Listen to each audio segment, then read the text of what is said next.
we somehow ended up with 7 entries in the Tremors franchise. Craziness. So let's rank them.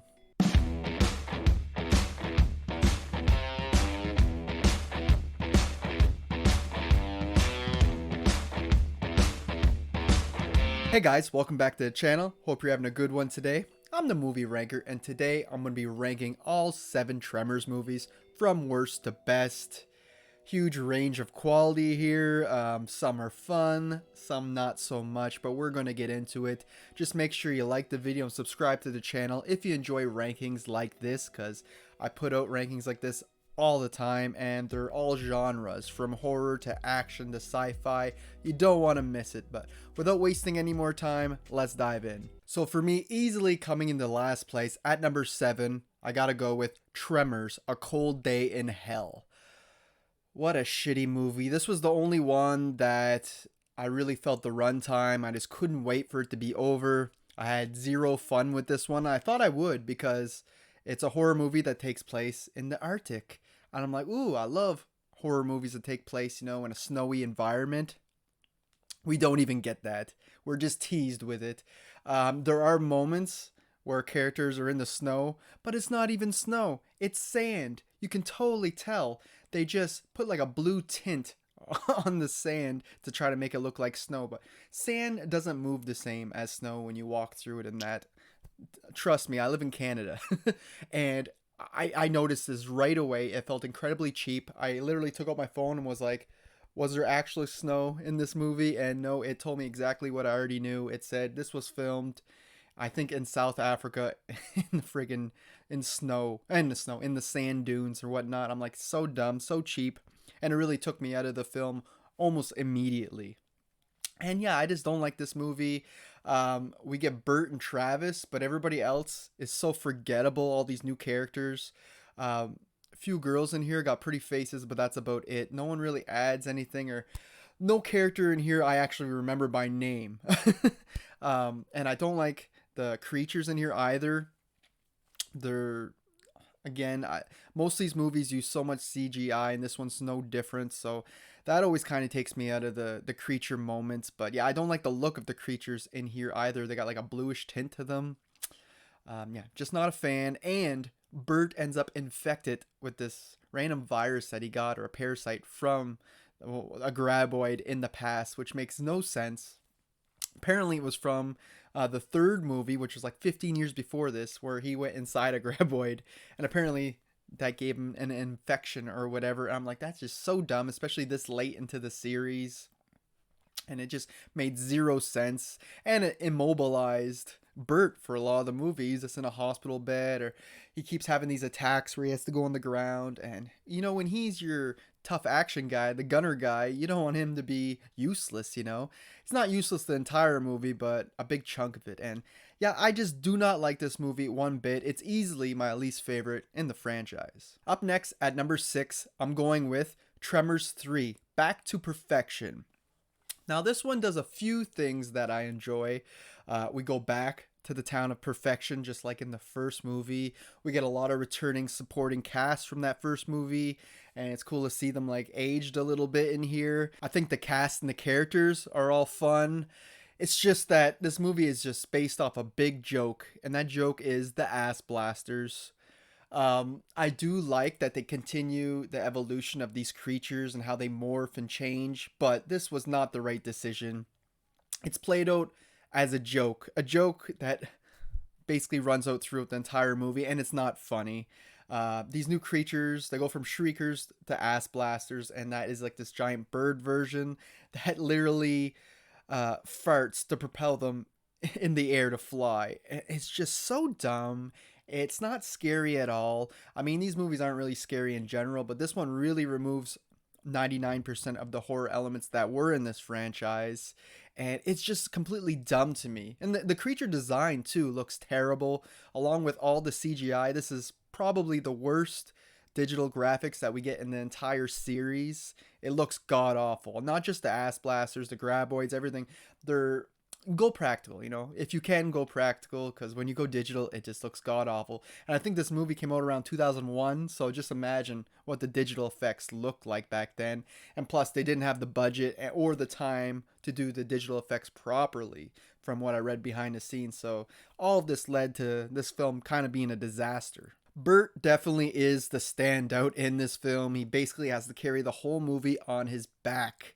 Michael Gross does a great job with his character. He's always great. He's really the saving grace in all of these movies. The one reason to watch them, especially these later sequels. But yeah, Tremors 3, I never liked this movie, even when it came out back in 2001. Up next, at number 5, I'm going with Tremors 4, The Legend Begins. Now, this is an interesting one. I like that they switched things up a bit. They give us like a Western style film. It almost takes the Back to the Future 3 route, where we go into the past. We're still in perfection, but before it was even called perfection, it was called rejection at the time. And it's this little mining town, which ends up having a graboid problem in the mines and killing a bunch of the workers. This causes the village kind of to collapse. And a rich millionaire guy who owns the mines or whatever, he ends up coming, and it's actually Burt Gummer, Michael Gross, playing this character, but it's Burt's great grandfather. And the funny thing about this one is he's a pansy, you know, he doesn't know how to shoot guns or anything. The complete opposite of what Burt is in the main movies, you know. He's not a survivalist yet or a gun nut. And it's just really interesting watching his character grow and develop throughout this film. He kind of gets that great arc. By the end, you can really see where Burt comes from, you know, his family line. So I love that about this film. I like that they scaled back all the digital effects. They're only used at a bare minimal. It's mostly practical again, which is great. I love the practical effects. Yeah, it's just cool to see this town in like a Western feel to it. And I also really like the big showdown in the town at the very end, where you got Burt with that huge ass cannon gun. I find that's hilarious and a fun final act. But this movie, it lacks action. There's not a whole lot of action going on or kills. They're really spaced out throughout the film. It doesn't have the greatest pacing, and it feels so much like a made for TV movie. Like, this obviously isn't a theatrical release, but this one feels the most cheap. Like, it feels like it doesn't have very much of a budget at all. Of course, it being very lackluster with the action kind of adds to that. But in the end, it's a decent flick. I think it could be much better, but I appreciate this one much more than the last two movies I talked about. Next up at number 4, I'm going with Tremors 5, Bloodlines. I'm kind of mixed on this one because it does some good and some bad. The good, I think it finally makes the creatures scary. Like, these movies are always these like fun sci-fi creature features, but this one kind of tries to put more horror elements back into the franchise, which I really appreciate. Changed the designs of the graboids and of the ass blasters. We don't get shriekers in here. Barely get shriekers in the entire franchise. Only a couple entries, but yeah, I like the new look of the ass blasters with all the sharp teeth and that. They actually look menacing. And the CGI, while I do prefer practical effects every time, I think this is probably the best looking monsters that we got in the franchise when they go digital. When they're going CGI, this is probably the best that we're going to get for these type of low budget sci-fi films. But yeah, the creatures are more menacing, more horror elements added in there. We got a few Jurassic Park moments, like with an ass blaster in the background. You only see when the lightning shines because it's dark, and you can kind of see him in the background. Really cool shot. And they kind of rip off the whole going through the kitchen, the raptors in Jurassic Park. The creatures kind of do that in this one as well. But I like those little homages. Of course, they're both Universal films, so I get why they stole that kind of stuff. But it still kind of works in this film. I think Michael Gross comes back in a hilarious way. He never missed a beat from the time that he was away from this franchise. Comes right back as Burt, and it's fun as ever. We got his son in here, played by Jamie Kennedy. Not the biggest fan. He's not great in this movie or in A Cold Day in Hell. I feel like there could have been someone better casted in his shoes. He's a bit annoying with his dialogue. I just don't like his character being like this dirt bike guy, and I do like the whole twist involving him being Bert's son and how he called him Pops the whole movie. I do like that, and there are some jokes that do land throughout this film. One in particular is some people don't like the scene, but I thought it was hilarious when Bert gets locked in the lion's cage for days and he has to start drinking his own piss and he's covered himself in it. And it's just so funny. And then a lion shows up. The lion ends up pissing on him too, right in his open mouth. And I know some people find it just stupid, but I did get a good chuckle out of this, especially when Travis shows up, his son, and doesn't even get him out of the cage, just hooks him to the back of the truck and starts hauling the cage, and the cage is like hitting rocks and stuff and flipping. To me, that was hilarious. It didn't have much to do with the Tremors franchise, but it was a fun moment in the film. Funny enough, another thing this movie kind of steals from Jurassic Park is when the little kid steals one of the graboid eggs, and you find out later that's the reason why the creatures are after them, because the little girl has the egg. And I'm like, man, you guys steal so much from the Jurassic Park movies. But like I said, it kind of works. This did feel like a fresh take on the franchise, kind of put it in a new direction. And this taking place in South Africa really changed up the setting. Even though A Cold Day in Hell took place in South Africa, supposed to be the Arctic though, but this one just worked better since it was supposed to take place in Africa. Even though I guess that was the only reason why they filmed it there is because tax breaks probably would help their budget out a lot more. But yeah, a decent enough film. Like I said, I'm kind of mixed on it. The action is just okay, even though I do like the creatures, but I think we could have got some better kills. Some of the kills are like really shaky cam and hard to make out what's going on, but a decent enough flick. I think that could be better if we had a different person casted as Bert's son. I do love Jamie Kennedy as Randy in Scream, but usually everything else that he's been in has been pretty shit. Making my way to my top three. At number three, I'm going with Tremors Shrieker Island. Now, this was the last entry to come out. It came out in 2020, 2021, around there. And yeah, I had a pretty good time with this, especially coming off of 5 and 6. I thought this was going to be god awful. But no, this one kind of was better than those two, in my opinion. For one thing, they bring back the Shriekers, which I always wondered why they never did that earlier. Shriekers are only in part 2 and barely in part 3. Just a little bit. So it's cool to see them back here. I always wondered why they never did it earlier. Not a big fan of the look of them. They have like their looks like bones on their back and stuff, and of course being very digital looking.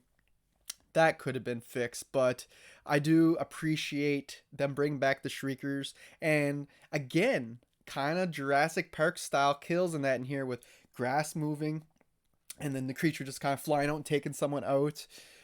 But it did add to the horror elements again, which I do like.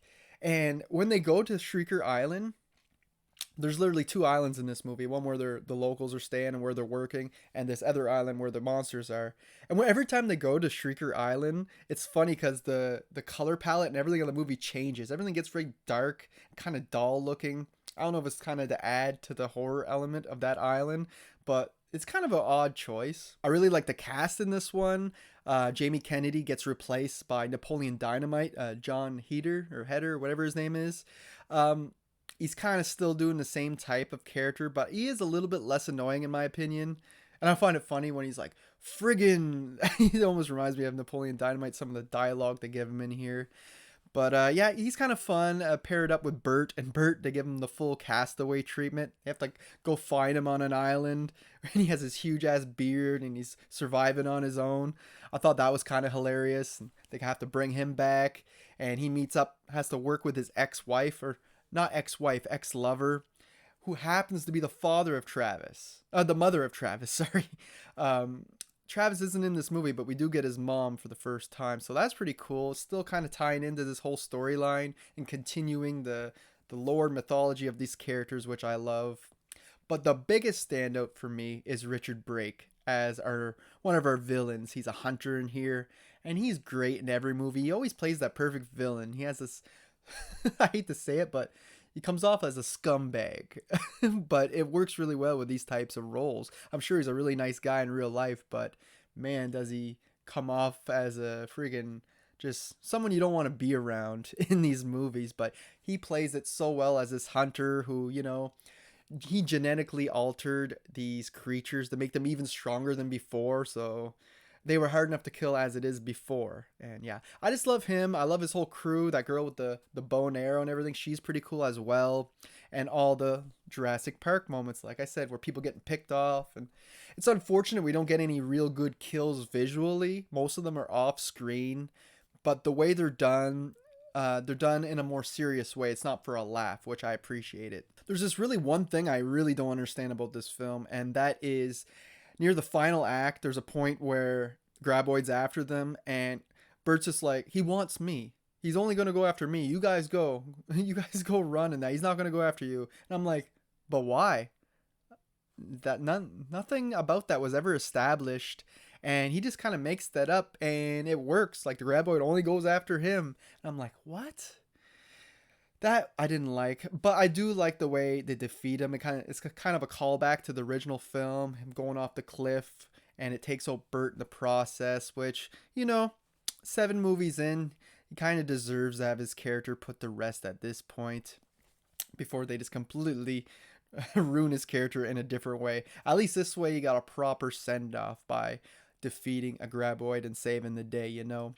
Even though it doesn't make any sense how his hat and his glasses survive when he was eaten whole. But besides the point, that's kind of my only nitpick in this film. I did really enjoy the rest of the movie, and it's definitely one I'll be returning to in the future. Oh, and another thing, I just loved all the, not just the Jurassic Park moments, but there was a hell of a lot of Predator moments, and they even mentioned the movie Predator a few times. There's one point where they cover themselves in mud so that the shriekers can't see them because they detect by sound. So I love Predator, so that was cool having all those little Easter eggs in there. I especially love the moment where he's like, you go Rambo, and he's like, no, you go Rambo, I'm going Evil Dead, and he has a chainsaw. I'm like, all these little horror Easter eggs and references just makes me so happy as a horror fan. And last thing I want to add before I leave these Don Michael Paul movies, he directed 5, 6, and 7, the last 3. And there's something that all 3 of these movies have in common, and it is shitty slow-mo when it comes to the action. Everything has to be like, when they're running and stuff, it's an old technique that feels so outdated. It's something that was used so much in the early 2000s, late 90s, that people are still overusing it to this day. It just, right away, it just outdates your product when you just put slow-mo all over it. Kind of something Zack Snyder is known for too, but not a big fan of all the slow-mo. A little bit of it's fine, but don't overdo it. Up next at number 2, I'm going with Tremors 2, Aftershocks. Now, this is a fun one. Part 1 and 2 are 2 that I watched a lot growing up. They both played on TV quite a bit. I used to rent them on VHS. They're both 90s films. This one was supposed to be a theatrical release, but ended up being cut to just being straight to video. But yeah, this is a fun one. Unfortunately, we don't get Kevin Bacon back as Val, but Fred Ward did return for part 2 as Earl, and he is great. He has funny long hair. Like, I don't know, it doesn't really suit him. I always found that kind of off about his character, but I love that he's back. And, you know, he has his love interest, who is like, what do you call that? A geologist or someone deals with the ground, just like in the first movie. Funny how they always fall in love with the scientists or whatever in the film. But yeah, he pairs up with a girl like that, and it's fun to watch their relationship. And there's a new guy that becomes his partner. He's okay, definitely nowhere near Kevin Bacon and his charisma, but much better than Jamie Kennedy's Travis. Like, it's in between those two, but I do enjoy it. First half of this film is just fun. It's just them going around and killing a bunch of graboids without really any threats to them, because they know what they're dealing with this time. They're in Mexico, and they're just doing this for this company to make money. They even call Bert up and be like, hey, we need a hand. And we get Bert in here. And then we get the brilliant halfway mark of this film where we get this twist of the graboids changing, come morphing into these shriekers, these new characters that can walk on land and use like predator thermal vision to detect their food, their prey, which I thought was really cool, changes things up a bit from just the graboids, and it's kind of like a twist you don't see coming halfway through. And that's when the movie really picks up in the second half. First half can be a little dull at times. It is fun to watch, But the second half has all the action, a lot of fun scenes. You get Earl doing rock paper scissors with a new guy who doesn't understand the concept of rock paper scissors, so he's always like screwing him over and making him think that Earl's winning every time, which comes back at the very end when they're doing it to see who gets to take on the Shriekers at the end. And that's one scene that always stood out to me, when he has to spray himself with the fire extinguisher to look like he's cold, not give off heat, and go into the Shrieker compound. That is something that stuck with me my whole life. I always remember that. And the big explosion at the end, which is huge. And I love how they keep running a little ways. And Bert keeps going. He's like, it's going to be bigger. You have to go farther. And it's a huge ass explosion that kills all the Shriekers at the end.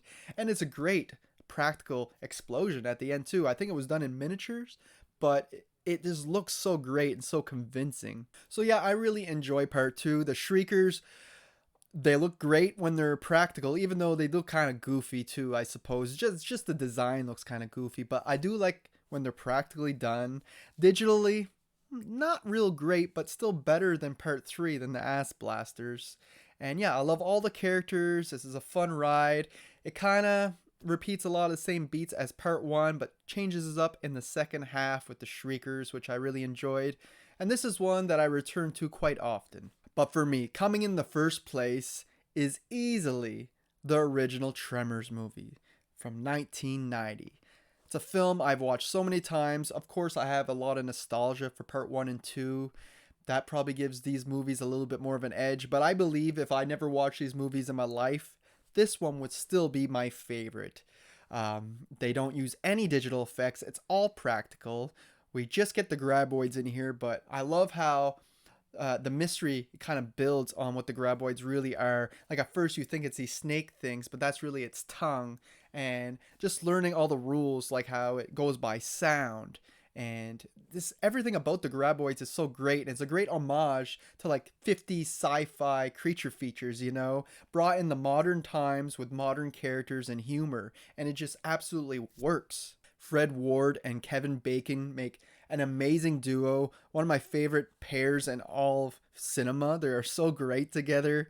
They just have the perfect amount of friendship and banter back and forth with each other. And like I said, them doing rock, paper, scissors over everything is really fun. But I also love all the other cast members. Of course, Bert, played by Michael Gross. His wife in here is played by Reba McEntire. Her very first role in film, and it happens to be in this horror comedy type movie, which is great. Unfortunately, she never returned for the sequels, but I love seeing her in this, and she's like a gun nut with her husband Bert. And they're a whole lot of fun. They seem like they're crazy at first, but as the movie goes on, you definitely want them on your side with these creatures. And yeah, and all the characters in the town are fun, from Melvin, the annoying kid who's always causing trouble and almost getting them killed, to Chang and his store, and everything looks great. I love the scene when the graboid breaks up through the floor and we actually get to see a kill by the graboid in person, where he grabs Chang, like hauls him down through the floor and is eating him. That looks great. Of course, all practical. We don't get a lot of crazy kills in this franchise, so I always appreciated that one. And the foreshadowing in this film is excellent. Like the very first scene that you see Val and Earl. Val's waking up Earl, and he's in a sleeping bag. It resembles a worm, on the back of a truck. And he starts shaking the truck, and he kind of squirms his way off the truck and lands on the ground, which is exactly how they defeat the graboids at the very end. They get to go off a cliff by making a bunch of noise. So I like that little bit of foreshadowing at the very start, and it's something you really only pick up on after multiple watches.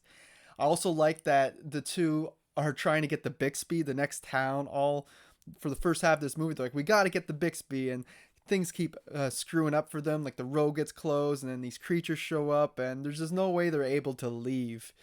And yeah, it's just a lot of fun with this film, whether we're talking about the characters, the scenarios they get themselves in, having to stay on rocks when the creatures are going around because they can't go through rocks. And it makes for just a great creature feature, a great story, something we never really seen before, and a great homage to the old sci-fi creature features of like the 50s. And to me, this is an excellent movie, very solid, one that will stand the test of time, and I advise you to go watch it if you haven't seen it. It's just a whole lot of fun, and it easily comes in the first place in my ranking. So there you have it, guys. There's my ranking of all 7 Tremors movie. Hope you enjoyed it. Was a hell of a franchise to get through. Some fun ones, but some other ones that had me scratching my head and wanting to turn off the TV. But that's what it is when you have this many entries in a franchise. But overall, I'm glad I went through it. Let me know how you rank this franchise in the comments from worst to best, or however you feel. You can follow me on Letterboxd and Instagram. Links to those are always in the description of my video if you're interested. Hope you guys enjoyed this ranking, and until next time, thanks for watching.